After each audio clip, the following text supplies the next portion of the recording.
Good evening. Money, money, money. Space, space, space. Oh, do we have a lot for you tonight? A Colorado space startup just nailed $650 million. We'll tell you who that is. A company called Skyroot.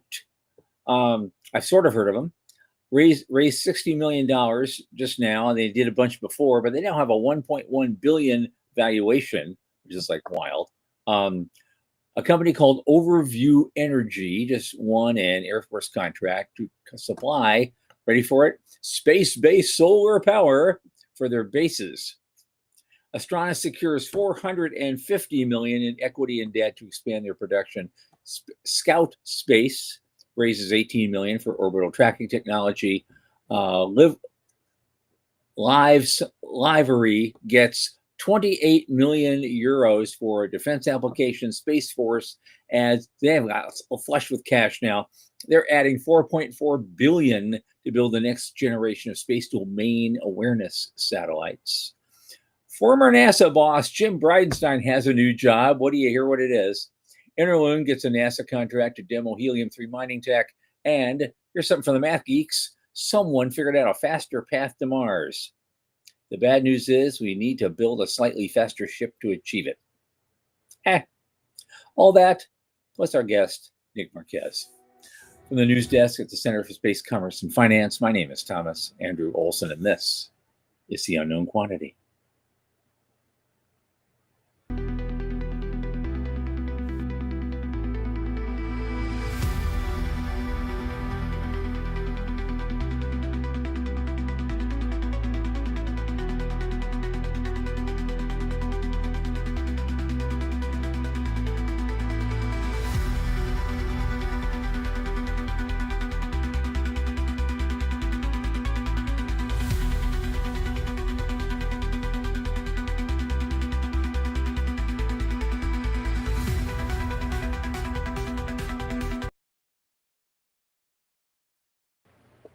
As you know, this program is brought to you by the Center for Space Commerce and Finance.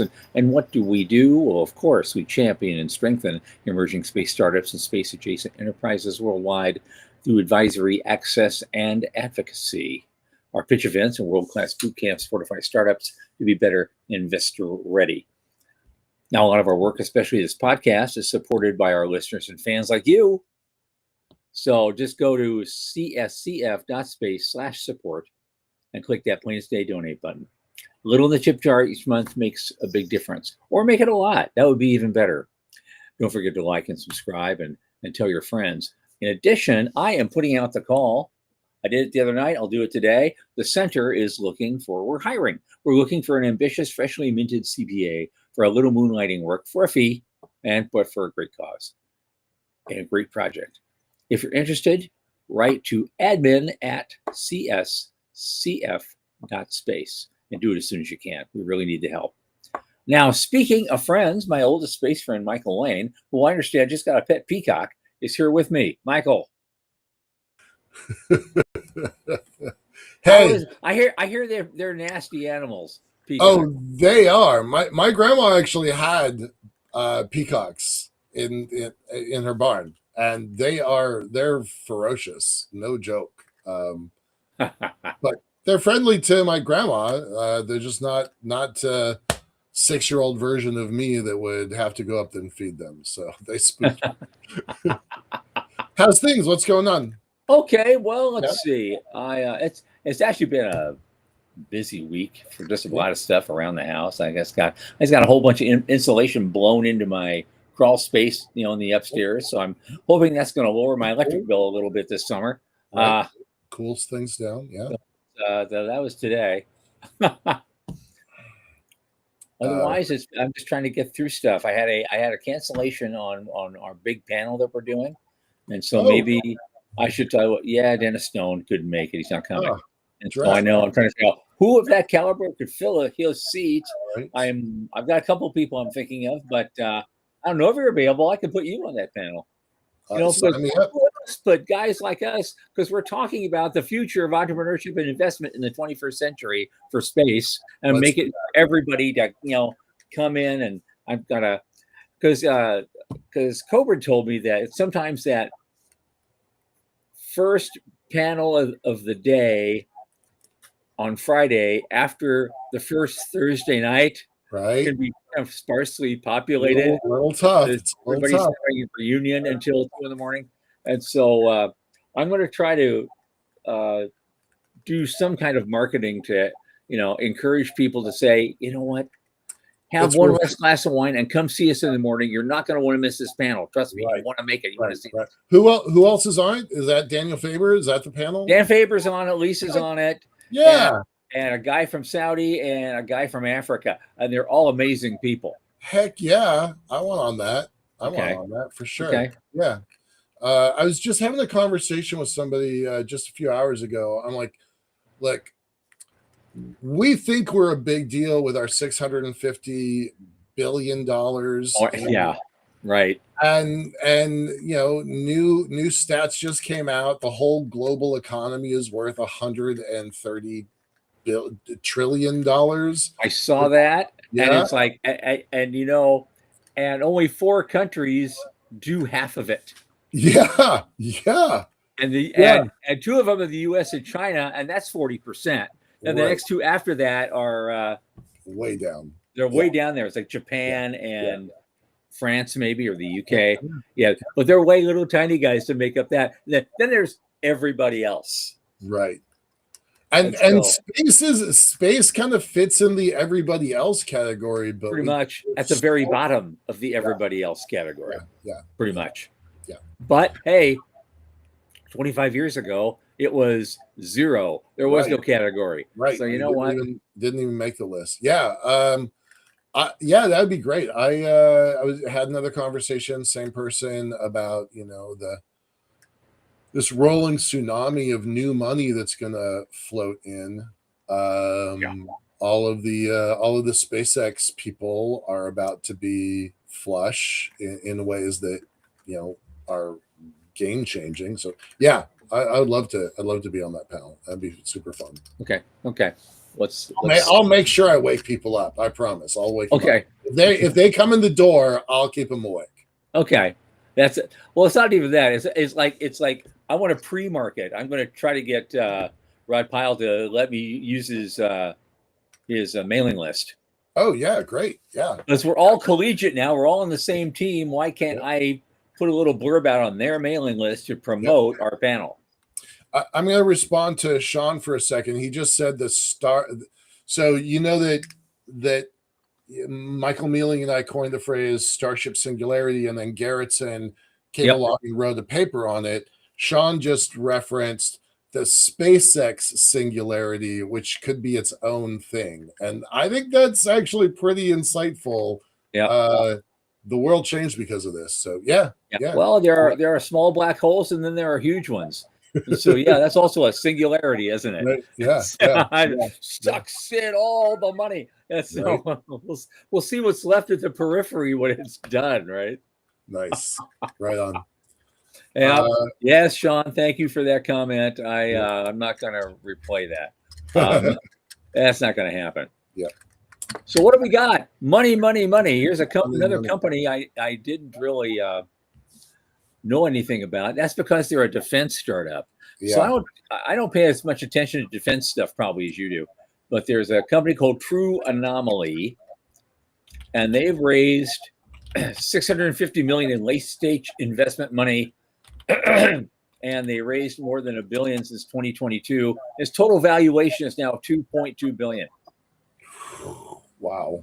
And they already have factories in Colorado and California, and they have a very aggressive plan, I guess, for the next 18 months. And so this, they're doing space domain awareness, and they're doing other types of things like that for Space Force and for the rest of the military. And they said they mentioned the space superiority matters because China and Russia have turned space from a sanctuary into a contested warfighting domain. That's their press release. Yeah, that contested language goes back to General Raymond, the first Space Force commander. That was his phrase, contested. Congested and contested was his exact wording. And so we're countering in the private sector with a $1 billion valuation and testy language.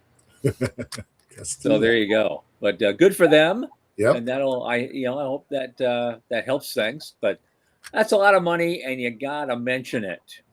You gotta. Yeah. Well, here's some guys I've heard of. Did you say that their valuation is only $2 billion? $2.2 billion. I want to dig into that because that doesn't make any sense to me, right? Yeah, that's just a multiple of 3. It's even less than that because they raised since they started in 2022, they've raised $1 billion. Right. I don't know how you get $650 million, and their valuation is $2.2 billion. It should be higher than that. Triple that. Right? Yeah. I've got a philosophy here at Liftport. It's like decacorn or nothing. Like we have to raise $350 million. Yep. If we only are valued at $1 billion, we have failed. Like our investors will not support that valuation. So it's got to be decacorn or nothing. And so I don't understand how a company can go from 2022, just 4 years ago, raise that much money and still only be valued that low. That's inconsistent with the market. I don't understand. Yes, but Michael, you wish you were them right now. I do, for sure I do. I'd be building an elevator on the moon, so different. Yep. But and that's a good question, Sean. How much did they give up for that valuation? It's got to be a lot. Yeah, I don't understand, and it's inconsistent with the rest of the industry. You know what though? But it's a company that basically has like one customer. Yeah, good point on that for sure. And so this is not a consumer product company. They're not making electronics or microchips. They can sell to anybody. They're making something for a specific customer, and probably a lot of it's classified. Move to the next article though, because it kind of just proves the point I was just describing. Absolutely. Here's a company I really haven't heard much about either, but Skyroot Aerospace just raised $60 million at a $1.1 billion valuation, right ahead of launch. And they're based out of India and in Hyderabad. And so that pushed their vehicle into unicorn area. Mm-hmm. And so the round was led by GIC, which is the Singapore state-owned sovereign wealth fund. I didn't know that one. All right. And Sherpalo Ventures, a firm run by an early Google investor, Ram Shriram, and a Silicon Valley guy. So, and he will join the board. So that's kind of interesting. They raise that kind of money, then have that valuation so huge. Yeah. Or opposite. The folks I keep bringing up here at StarCloud in Seattle, they've got a $2 billion valuation, and they've pulled in pretty close to $400 million. So it's a 5x ROI. Right. Yeah, I don't know. It's just it's curious. It's curious. Good for them. Good for Skyroot. I don't know anything at all about this group. And here's something came in. It's gonna help the guys doing space solar. They're gonna get all excited. But an outfit called Overview Energy won an Air Force contract to study space-based solar power for military bases. Okay, so I know a lot about this, and I don't want to take all the time, but this is a topic of mine. Okay, so cool. Overview Energy, their secret sauce is a guy named Dr. Paul Jaffe. Jaffe has been doing this for at least 15 years that I'm aware of. Okay. Started out under the Naval Research Lab, went to DARPA, left DARPA recently, officially retired from government service, and took a role at Overview. So he has been in this field for a long time. He's friends with folks like Pete Gerritsen and Coyote Smith, and those two were kind of the pioneers who wrote the research book for the Air Force back in 2006, maybe. It might be all the way back 20 years ago. So it totally, and this also is the same group that a week and a half ago got a contract with Meta, with Facebook, to build their data, to power their data centers from the sky. So Overview Energy is on having a good year this year, right? Good. Between Jaffe and Meta and now Air Force contract, they're having a good year. Absolutely. Yeah, they emerged from stealth only in this last December. Mm-hmm. And so that's but they're aiming to collect solar power in geo, the old-fashioned plan, and deliver it to solar panels on Earth. Right. So, and they will continue that way. They will continue to allow solar panels to continue to produce power at night. Love it. Yeah. Love it. But they don't mention money, so I don't know what the contract is for. But yeah, no mention of money. And that's okay. An Air Force study contract isn't that big, typically, so I wouldn't expect it to be very large. Sure. Okay. Next up, another company called Astranis. Another money day, guys. It's $1.5 billion day today so far.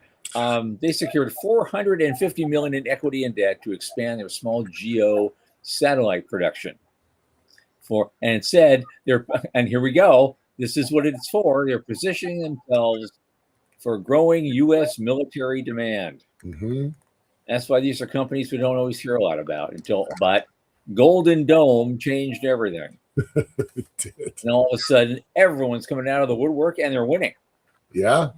And they're winning. This is not just, people going nuts like back in the day when we had all sorts of companies chasing, they were out there chasing nothing. One of our stories today, any one of them, pick one, 50 million, 400 million, 600, any one of those would have been the story of the year 10 years ago, 15 years ago. Yeah, absolutely. And now it's just, we're having $1 billion day today. Okay. That's okay. Next. Right. Even last year, like we're only a little over 100 shows into this series. And even last year, we'd be like, we would have dedicated the entire program to digging into one of these stories last year. Yep. Yeah. And now it's like, you got to move on. You want to, our guest is coming. You got to, Right? Fish in a barrel, he said. Right, exactly. Fish in a barrel. Absolutely. Yeah. Okay. Well, here's a pocket change one then. I hate to say that. I'm sure they're good people. Right. Scout Space just closed at 18 million Series A to expand orbital tracking technology. Mm-hmm. So since I'm pretty sure it's largely software based, it's not like these other things that are raising vast amounts of cash because they're bending metal. They are. Atoms and electrons are two different things. So I'm not sure that's correct. I'm not 100% sure that this is the same company, but I thought Scout Space was going up there and doing observations on orbit. So they would go up, they have their own satellite and go up next to another satellite and take a picture. Mm-hmm. I don't know, maybe they changed their business model, but that was their business model before. I know they changed CEOs about a year ago. I don't know anything about that story at all, just that there was a change. So maybe this is a change in the organization too, but what I remember from a couple of years ago was they were going to do photographs of your satellite on orbit. And that has a lot of military applications. If you can get close enough to take a picture, you can get close enough to ram it. Yeah, so, absolutely. I don't know what they're doing. I'm curious about this. I'm going to have to look up Scout. Yep. Before I go to the next one, I just want to give a shout out to everybody. Obviously, Veronica Ann's here. She was here early. Joe Pistritto, Joe Luttrell, Jason Todd Sprecher, Morty. Gang's all here. Y'all, thanks. Thanks for being here. Appreciate it. Love you guys. Yeah. Okay, let's move on. Okay, there's a company called Live EO in Europe, Hmm. and they secured 28 million euros to accelerate their own push into defense applications. They're a German Earth observation data provider. Hmm. And so they're going to accelerate expansion into dual use defense and security services as it positions itself to compete for a share of Germany's planned 35 billion euros in spending on space related defense projects. Hmm. And so they've been around since 2018. They offer what they call an AI powered Earth observation analytics. Is this, if you were to go back in time, is this the Planet Labs of Germany's sovereign effort? Probably. Yeah, that's how I'm interpreting this, Yep. right? We're, Yeah, I see that. the world is going to use the American playbook. We're Mhm. 10 years ahead of everybody else, but they're trying to play catch up. That's how I read this. Was this is a good idea? Germany should do it. We've talked a lot about their 41 billion US investment in the defense, especially defense space projects, and so this is one of the first results of it. But this feels like Planet Labs for Germany. That's what it feels like. It's just another example, though, of the desire of a lot of these countries to go sovereign, as it Yeah. were. They want to create their own capabilities and not be so dependent upon us. If this is the Planet Lab equivalent, and they don't use lab anymore. That's not in even their name. I use it because I'm habituated to it. It's just Planet. If this is the German sovereign version, does that bode bad things for Planet? Because I'm sure Planet has a contract with DLR or whatever their apparatus is. I mean, I'm just guessing that, but yeah, I wonder how that sovereignty push is going to affect the positioning for our American companies that already have a role overseas. Yeah, that's true. But we went through this before. We went through this before the other way around years ago when ITAR came on board. Oh, We had great companies that were selling great products to places like Italy, and all of a sudden, because of ITAR, they couldn't ship them to Italy anymore. So guess what? Italy got some investment and started figuring out how to make their own stuff. Right. So, I mean, sometimes we shoot ourselves in the foot. Right. Yeah. I forgot about that. That's good. I like that link. Yeah. Okay. What else we got? Okay, here we go. Okay. Now, of course, with the Golden Dome and everything else that's going on, Space Force is now flush with cash. Yeah. And so they invented a whole contracting vehicle they call RGXX, and they're going to add $4.4 billion to it. It's a nascent program to build next generation space domain awareness satellites for geosynchronous orbit. Now that award service already gave 14 companies a cumulative 1.84 billion to build those next generation. We've been talking about those for a couple weeks now. Yep. Yeah, we've talked all about that. So this is deeper insight into the org that is making those awards. Oh, all right. Yep. That's what this is. And they're saying they're going to award, Space System Command is going to award a contract modification to the 14 vendors that would increase the total ceiling to 6.2 billion. And so that's news. Yeah, that's news. And it's all to address the escalating threat environment, like those couple of those other guys earlier tonight. So here we go. And then they, of course, they name all the vendors again. We know who those people are. And they're not startups. Intuitive Machines is not a startup. L3 Harris, Lockheed Martin, Northrop. Some of the usual suspects, but you also got Redwire, Sierra, and True Anomaly. So there you go. Now, here's the thing. This is what I thought. Remember just a little bit ago, Jim Bridenstine used to be NASA chief a long time ago. Yep. And then he was basically, I think he was a shill for, oh God, who is it? the redheaded stepchild of Boeing and Lockheed. Was it Lockheed? No, it was their redheaded stepchild. Oh, ULA, right? Sure. ULA. Yeah. ULA. It was them. And he was shilling for them for a while. He's like, being a lobbyist basically. Mhm. Well, guess what? He got a new job. Right.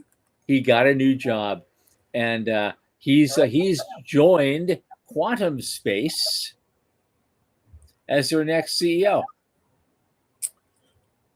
I wonder how he's going to do now. I went on record when Bridenstine was first announced, not even selected. I'm like, this is terrible, right? I was all in the blue camp, and like, this is a terrible thing. And then, holy cow, did I switch gears on that? Like, once I saw him in action, once he was actually in the role, I'm like, this guy's amazing. Totally converted to him. Love that. Are you aware of any entrepreneurial background for him? Because I think he was in the Air Force, and I was thinking he was in Congress. And he was in Congress. He was yanked right out of Congress to be NASA administrator. Yeah. I don't know if he's got any entrepreneurial chops at all. I don't think so. But then, hey, 50 years ago, Frank Borman was the head of Eastern Airlines. Right. You know what? Yeah, going around the moon in 68, that qualified him. Yeah, let's bring him on there. Okay. And so we're getting yelled at by Sean. So I could do two more, but I think I'll just do the one. And it's a quick one. I think we've talked about Interloon a lot. But they just announced today that they won a NASA contract to actually demo their helium-3 moon mining tech. And so it was a $6.9 million deal. And they just want to show everybody how it works. Love it. And that was that. Yeah, there's a whole thing about this guy. The last thing I had about some guy that figured out a faster way to Mars with it's a weird kind of where they started really tracking the orbits of asteroids, and turns out there's this kind of they're cutting across in a way that we didn't see before, in when they're moving within the solar system. And he traced that down and goes, I was not looking for this, and so it was like, this will get us to Mars faster, but to take advantage of that, we need to increase our speed. We need to have a craft that will go about 35,000 miles an hour or something, and so we have to go a little faster. But then all of a sudden, using those new trajectories, you could do a round trip to Mars with landing and coming back in 156 days. Whoa! Yeah. Whoa. We just need something a little faster to do it in. Not much faster. I thought this was going to be a punchline. I thought you were going to say you could get to Mars faster if you go faster. I thought you were leading up to a punchline. Well, that's kind of what he's saying, but he's saying it using math. Yes. Okay. Math and physics. And so and the extra speed boost is really not that much in the grand scheme of things. Right. And so it's just like the next iteration of maybe a nuclear powered rocket would do it easily. And so it's just, we got to work on that. All right. That's cool. No, I didn't see that. I thought it was a punchline. I ignored this article. Okay. Cool. Okay. Are we ready for our guest? Yeah, let's do it. Right. Okay. Let's do that because we had it was a lot of money stuff. And that's why I thought to bring a money guy in tonight. And he's with us for the first time. His name is Nick Marquez. He's an associate with the Cadenwood Group in Victoria, British Columbia. He's joining us for the first time, giving us his own perspective of what he sees in the industry and investment. So, Nick, come on in. Welcome. Hi, everyone. Hey. How's things? Good, thanks. Thank you. Good. Yeah. Good. Where are you guys based? We are, I'm in Central Florida. The producer Sean is in Central Florida. Michael's all the way out in Seattle. Yeah. So awesome. Yeah. Just he's across closer to you. Straight here. Yeah. Where are you? I'm in Victoria right now. Oh yeah, love it. Yeah. I lived in Canada twice. I lived in Montreal for a year, and then also in Vancouver for a year. I've only gone up to Victoria one time, like 25 years ago. I have fond memories, but it's great. Oh yeah.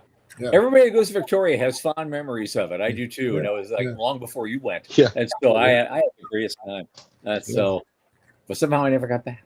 Yeah. What is it about Victoria? I just never got back. Okay. And so you're in the investment management game here. You with this company. I guess you just started with them recently. Yes, I started my internship in September. Finished it successfully in March. So now I'm an Okay. associate with Caden Group. Yeah. Cool. Yeah. Give us Yeah. a little bit of background, a little bit of your origin story, and then why are you interested in space? Because your industry doesn't usually pay a lot of attention to our industry. Not yet. I would say otherwise, based on what I've noticed in the trend in the past year. My background is in computer engineering. I'm also a lab tech, and I pivoted into finance recently. Just given the interest in technology and the ability to work with AI and other tools to implement it into the finance world. There's a big demand for that, and not a lot of people that are tech savvy enough to work with these tools. So I saw the demand in that, and then I started implementing that into what I do. And also Cadenwood implements AI tools, their own proprietary systems to work in the company as well. So that was basically it. It was kind of like a tech background. And as the advent of AI started growing, we saw that there was a demand for it in the finance world, and we decided to just dive in. Neat, great. What do you like about space as an investment or as personal stuff? Space is it's really exciting. I mean, since I was a kid, I was kind of I was a space guy. I wanted to be an astronaut. One of the reasons why I got into technology was because I was, the kind of guy that was born too early to be out there, exploring. So it was kind of like a dream for me to get out there. And I mean, imagine me. in any. Mm-hmm. Imagine me. Yeah, I said the Right. same thing when I was Right. like, 10, even 20 years old. Yeah, I probably was born too soon to do certain things. I would love, Yeah. actually, I would love to be your age right now. Right. At this time in history. Yeah. I would love I it. was just thinking Go for that it. exact thing. Like, And you're so- in the right You're spot. not too old for anything. You could be walking on the moon 10 years from now. Who Right. knows? We'll And see. That'll probably, be really nice. Go to Dr. Plata's inflatable habitat there. 'Cause Right. I'm going to be there. I'm going. Yeah. So there Yeah. you go. Yeah, absolutely. But you've been watching the industry for a little bit, even whether you work, in the finance side or not. So you've been watching the industry for a while, and you've probably been seeing all these IPOs that are in the pipeline, and you've been seeing, a lot of the other money. This today's particular show is kind of interesting because all we talked about was money deals happening this week. That doesn't happen every week, but it's every once in a while it's like, we have Yep. a $1.5 billion day, and it's Yeah. like, oh, okay,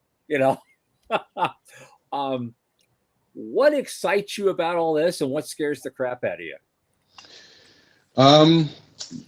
Okay, so what I've seen so far, just a little bit of a background on the firm and what we do.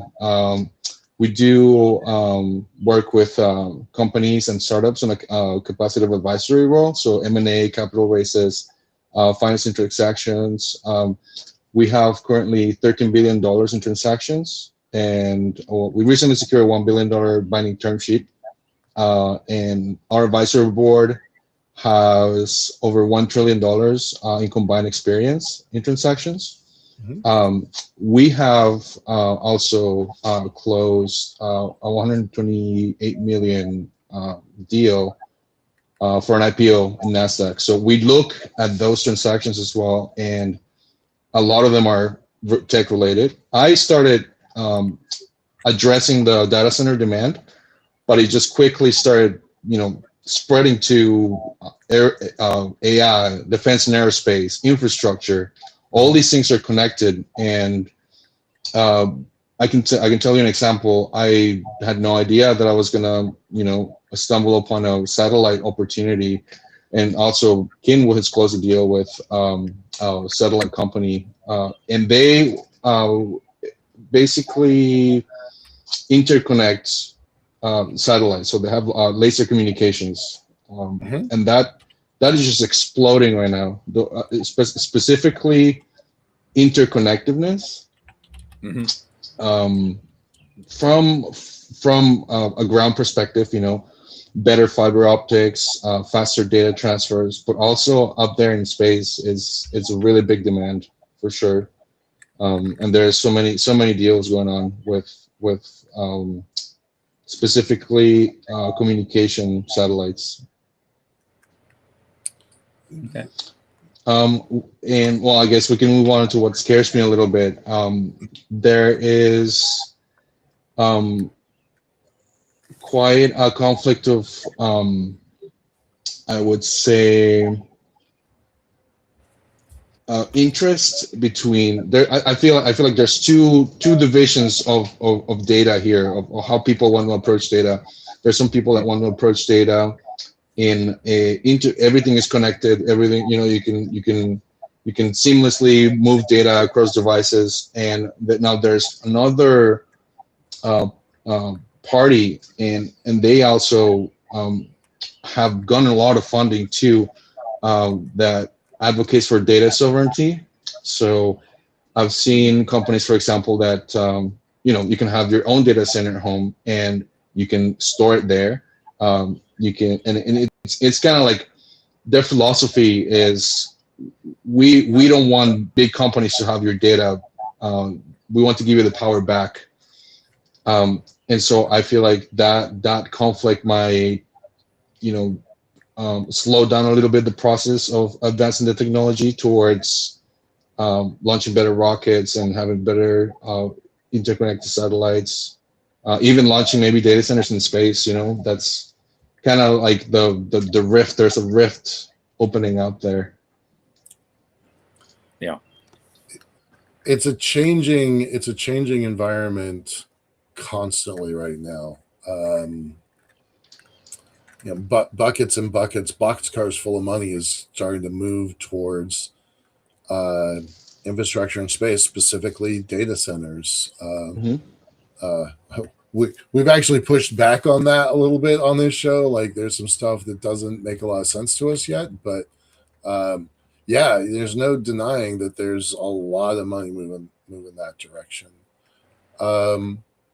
You guys focus on, do you guys focus more on the M&A side of the transactions, or more on the funding from high net worth people? Like, where does your capital come from and how do you deploy it?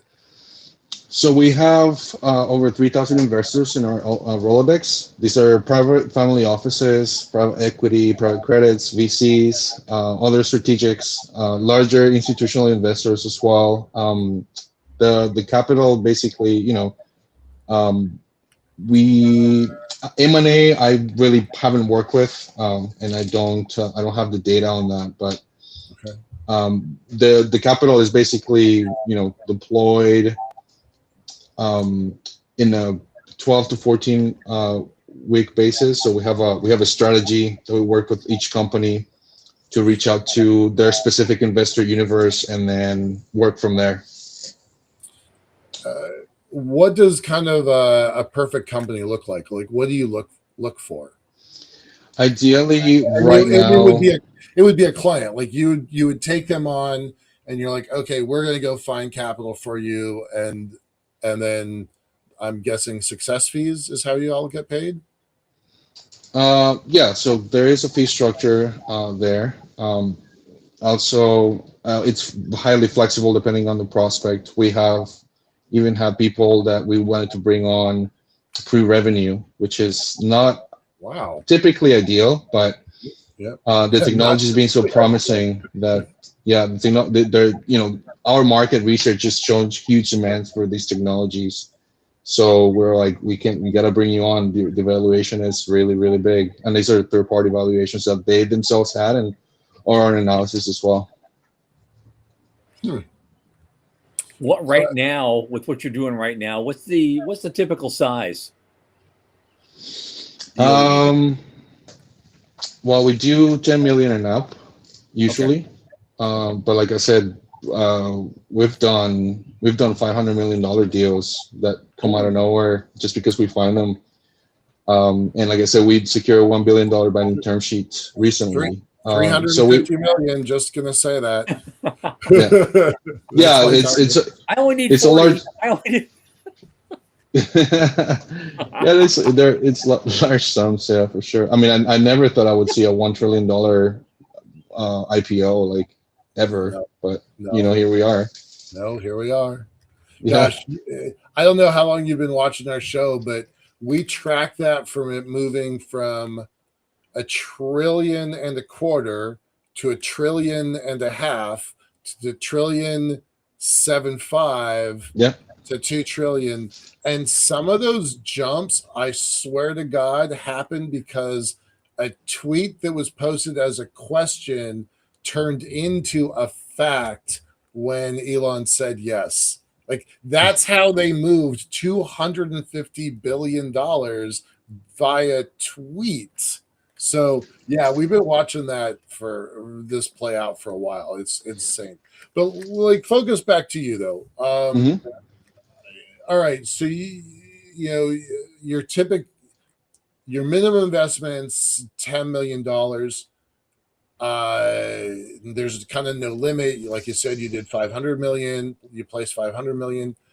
What do you look for? Because I mean, our whole audience is deep tech. We are deep tech founders for the most of us. So let's get really specific. What does a company need to supply to you to justify your risk of $10 million on that organization? And what do you want out of it? What do you get out of it? They usually a lot is said and analyzed when you look at the data room and the patents as well. That's basically what we look for is a technology that has the demand or that the demand is there for it on an organized data room. Like I said, we usually work with post revenue, so usually with a few close customers, just to show the investors that the demand is there for it. It's really strange because some of the people that even in the investment universe, like AI and stuff like that, they don't. You try to explain to them, that large language models, for example, they're not the only thing that exists in AI, in the AI space.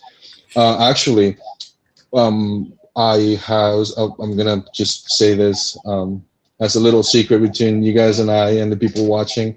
There was a call that I was in with a company that was not using large language models. They were using a physics-based model to formulate polymers for a pretty large defense and aerospace company in the United States. Okay. To be used in space, frankly, and that's not LLMs or anything like that. It's deterministic. So it's really it's an ever-changing space right now, and trying to navigate what it is and trying to be like stay on your toes and discern what is good, is bad. It requires you to be on top of the technology. Okay. I'm gonna honestly, that was a pretty vague answer. I was looking for something a little bit more specific. If somebody is trying to raise $10 million, you need to see what out of their data room to justify it. What do you talked about talking to some customers in the space industry. There's only kind of two paths there. You get letters of intent, which I have said publicly many times. Often those border on fraud because a company that's super, super small making a very big promise to another company that's super, super small making another big promise. So $1 million company making $1 billion promises. That's very common in this industry. And the VCs really kind of forced that model on these small companies. So they want that kind of letter of intent model, and it's often fictional. The other way is just go build something, usually with a government contract, go build something, and then you get the customers afterwards. So if a company really is coming to you with a request for $10 million or $20 million, what do they need to show you that justifies your risk, and how do you take that risk? How do you take that risk? Well, I guess if you talk from the government sector, I mean, usually that means most of the time defense and aerospace. So dual use, I think, would be a good prospect. I honestly, like I said, I just pivoted into finance recently. I leave that stuff to my managing directors and the board of advisors for now, but I do, like, basically what I was brought on is to basically sift to what the technologies that exist out there are not viable, or they are. There are a lot of pitch decks right there that, you could look at them and say, yeah, I mean, it's everyone wants to build a platform, an AI platform, that kind of stuff. You know what I mean? So as to not waste the managing director's time, and yeah. So your role is mostly vetting. Yours is a technical vetting. This passes the physics test. This passes the engineering test, and if it does, then you move it to the next level. Am I reading that right? Correct. Excellent. Yes, that my task is to verify that the technology it's actually viable, and look at, for example, white papers, patents, and things like that to actually, from a technical standpoint, pass it on to the actual, the heavy hitters in the group. To determine what you were talking about. So I apologize for the vague answer, but I'm still kind of like trying to navigate into the finance side of things. Right. Yeah. No, that was great. I appreciate the candor on the second ask of that question. You don't know us. Tom's trying to raise his capital for his airship. I'm trying to build my capital for my elevator. Everybody on our internal side of our call is trying to build something. Our audience is trying to build the future. Those are the only people. Like, maybe there's other people that are in our audience and we like them also, but the ones we care about are the ones that are really trying to build the future. And so, like, these are not vague questions that I'm asking you, because our audience wants to know how to put together a document that y'all will take a look at, because space engineering is hard, but our audience is smart and we're good at this stuff. So having somebody that is knowledgeable, that is willing to take a look at big crazy ideas and say, this should go to senior management, this should go to be vetted and evaluated. That's great. Love that. Yeah, I mean, like I said, because of the.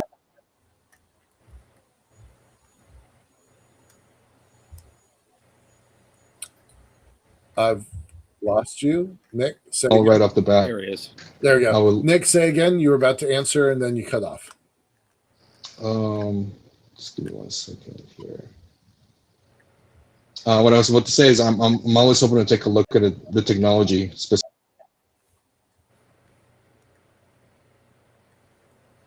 Drat. This was me last week. This is you last week. No, Nick, are you back? Good. You're back. Yeah. Okay. Yeah. So, like I said, I was going to say, always the technology is something that I'm always willing to look at. From a standpoint, I don't have the quick judgment to say, yeah, this is not sound. I've had, a lot of proposals go on my desk, and I am proud to say that I've been honest with them. Some of them still need work. Some of them don't really have you know, basically, they're just buzzwords slapped together and a lousy white paper kind of thing. Yeah. I'm also, like, I'm willing to give advice too. Like I can look at your documents and say, and I've done that for a lot of people. I have done that. I'm currently doing that for someone who's trying to build their company that, it's their first one. They have no idea what to do, and they're looking for advice. Awesome. So it's also that voice, of like, trying to help people build their technologies, because it's kind of the world's a little bit divided between the power equity side and then technology people, and so I personally want to be a bridge between those two. Like that. Okay. Yeah. Tom, were you gonna say something? Yeah, but also Sean looks like he came up with a question. He asks, are you guys building a balanced technology portfolio in general, or do you just look primarily for the deal? Primarily right now for the deal, although we do have a pretty balanced technology portfolio. Okay. It's very extensive, and we also count all the other transactions that our senior advisors have done, and they also are experts as well in not only in the finance field but in their own specific fields. So they look at healthcare, for example, like I said already, defense and aerospace, infrastructure, real estate, various verticals, really. Mm-hmm. Okay, yeah. Veronica also asked, do you guys ever conduct workshops to help startups or do something like that? No, we don't actually, but Okay. I mean, I would love to get the ball rolling on that. I mean, there isn't really anybody that's doing that right now besides consultants, right? Stick around after the show, and we close out the show. We usually chat for a little bit. Let's have that conversation. There's something probably worth talking about. Good idea, Veronica. Thank you. Appreciate that. Something I was going to ask, guys. I know, guys. This is a show about space and money, and you're obviously looking at the industry a lot, even though you're not maybe doing a lot in it yet.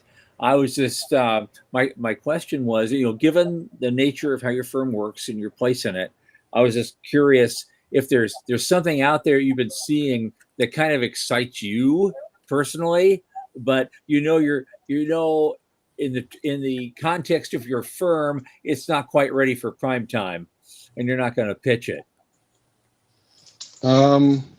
Would you like to see it someday?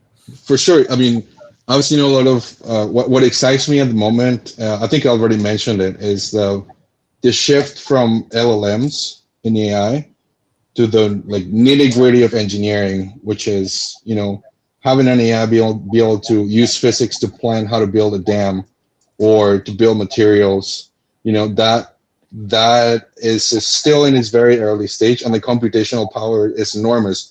So I had to step back myself and say, okay, well, what should be the focus for me right now? And it just came down to energy.